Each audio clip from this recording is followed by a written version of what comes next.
Hello guys, आज हम start करने जा रहे हैं रिप्रोडक्टिव हेल्थ का पार्ट 2 जो कि एमसीक्यूज कवर करेगा। इसका मैंने एमसीक्यूज का पार्ट 1 डाल रखा है जो कि 20 क्वेश्चन का था। आज हम 13 क्वेश्चंस का करेंगे, तो चलिए स्टार्ट करते हैं। ठीक है, ये एनसीईआरटी बेस्ड है।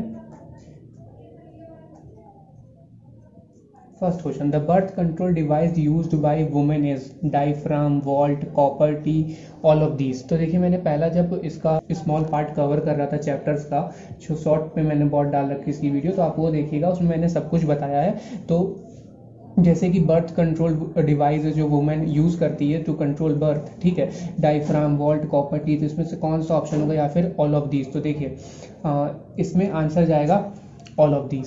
ठीक है, तो ऑल ऑफ दीज कैसे, जो डायफ्राम होता है हमारा, diaphragm and vault are barrier method, ये दोनों हमारे कैसे होते हैं, ये दोनों हमारे बैरियर मेथड है। ठीक है, और कॉपर टी जो है हमारा वो आईयूडी मेथड है, इंट्रा यूट्राइन डिवाइस है।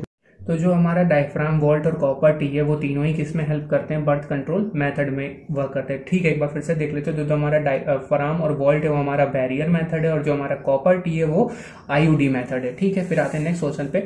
Main disadvantage of intra uterine contraception device is that, जो सबसे बड़ा जो main advantage intra uterine contraceptive device का वो क्या है, the device are permanently placed in uterus and can not be removed even couple want to have children. जो device होता है क्या, परमानेंट यूट्रस के अंदर रहता है, और जब चिल्ड्रन चाहिए हो तो क्या हम उसे निकाल नहीं सकते। Second, the device has to be inserted by physician, जो डिवाइस है वो हमारा किसी फिजिशियन से इंसर्ट करवाना चाहिए in the uterus through vagina.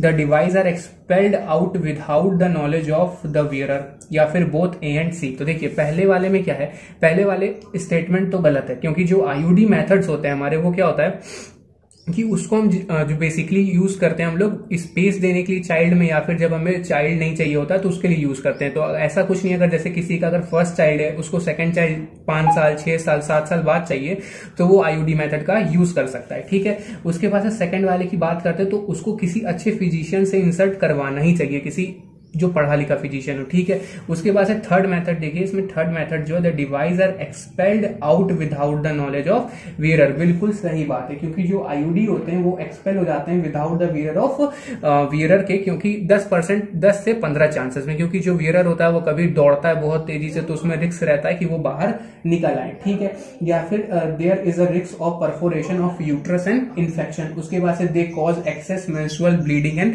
Pen को भी ये लोग क्या करते हैं, कॉज करते हैं। तो इसलिए इसमें आंसर चल जाएगा सी, यही इसका सबसे बड़ा डिसएडवांटेज है। ठीक है, तो नेक्स्ट क्वेश्चन पे आते हैं। हमारा the most important component of oral contraceptive पिल, जो सबसे मोस्ट इंपॉर्टेंट कंपोनेंट है हमारा कॉन्ट्रासेप्टिव पिल का, progesterone, oestrogen, growth hormone, thyroxine, luteinising hormone. तो देखिए, मैंने वहां पे जब बता रहा था तो मैंने इसको क्लियरली मेंशन किया था कि जो हम लोग पिल्स में जो हम लोग कॉम्बिनेशन देते हैं वो प्रोजेस्टेरॉन और ईस्ट्रोजन का होता है, या फिर सिर्फ ईस्ट्रोजन का होता है। तो इसमें ईस्ट्रोजन नहीं है अलग से, तो इसमें सिर्फ कॉम्बिनेशन होगा प्रोजेस्टेरॉन और ईस्ट्रोजन का, इसमें आंसर हो जाएगा ए। ठीक है, नेक्स्ट क्वेश्चन पे आते हैं। Progesterone will help in preventing pregnancy bye not allowing, क्या चीज प्रोजेस्टेरॉन कैसे रोकता है, नॉट अलाउिंग द ओवा फॉर्मेशन, फर्टिलाइजेशन, इम्प्लांटेशन, या फिर नन ऑफ दीज। तो इसमें देखिए, जो प्रोजेस्टेरॉन होता है वो इनहिबिट करता है फॉलिक्यूलर डेवलपमेंट को। किसको इनहिबिट करता है, फॉलिक्यूलर डेवलपमेंट को। और अगर फॉलिक्यूलर डेवलपमेंट नहीं होगा तो हमारा ओवा फॉर्मेशन नहीं होगा। तो इसका आंसर क्या हो जाएगा, ए हो जाएगा। How do the pill work, कैसे पिल वर्क करती है, इनहिबिट ओव्यूलेशन, क्या ओव्यूलेशन को इनहिबिट करती है।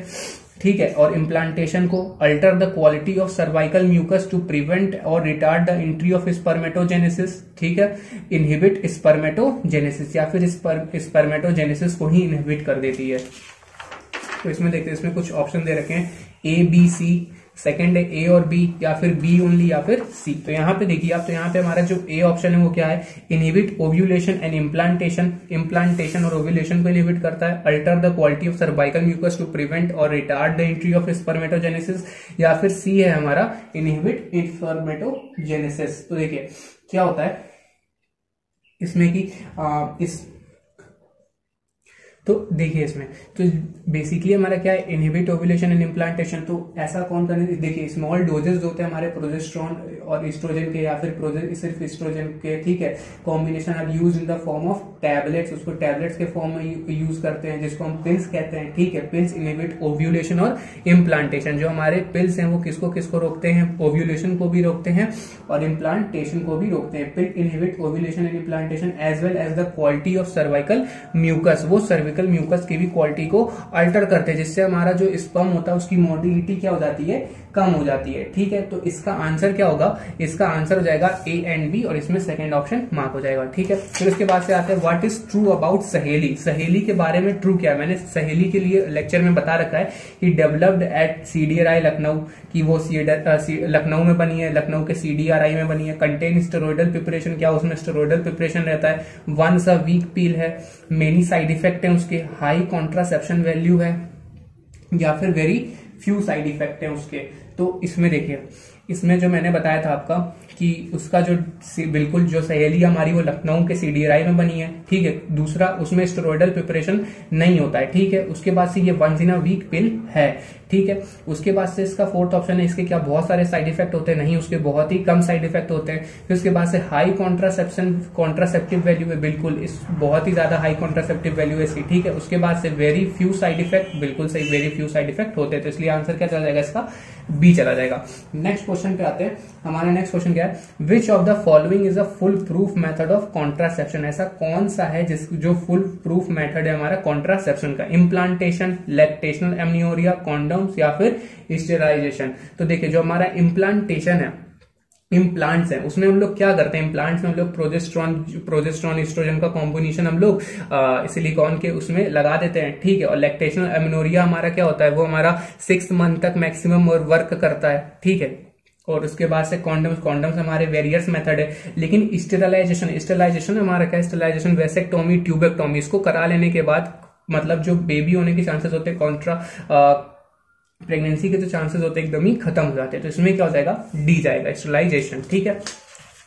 फिर नेक्स्ट क्वेश्चन पे आते हैं, which of the following birth control measure can be considered as the safest. ऐसा कौन सा है, the rhythm method, the use of physical barriers, contraception, pills, या फिर स्टेरिलाइजेशन टेक्निक। तो देखिए जो हमारा स्टेरिलाइजेशन मेथड है वो बहुत ही ज्यादा सेफेस्ट मेथड है बर्थ कंट्रोल के लिए, क्योंकि स्टेरिलाइजेशन में क्या होता है, एक बार हमने या फिर वेसेक्टोमी करा ली या फिर ट्यूबेक्टोमी करा ली, बात खत्म, उसके बाद से कोई चांसेस ही नहीं है। लेकिन कॉन्ट्रासेप्टिव पिल्स में क्या होता है, मानिए किसी ने पिल्स इफेक्टिव नहीं हुई तो उससे भी दिक्कत हो सकती है, फिजिकल बैरियर मेथड से भी दिक्कत हो सकती है, ठीक है।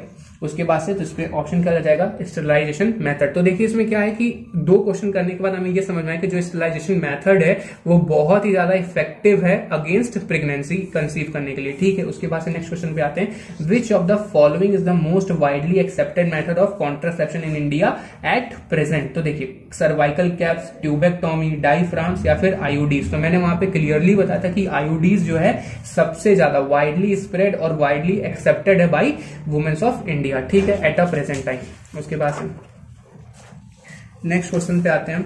तुम्हारा नेक्स्ट क्वेश्चन है, विच of the following statement is incorrect regarding the medical termination of pregnancy. ऐसा कौन सा है कि जो हमारा इनकरेक्ट है regarding medical termination of pregnancy. The help is getting rid of unwanted pregnancy.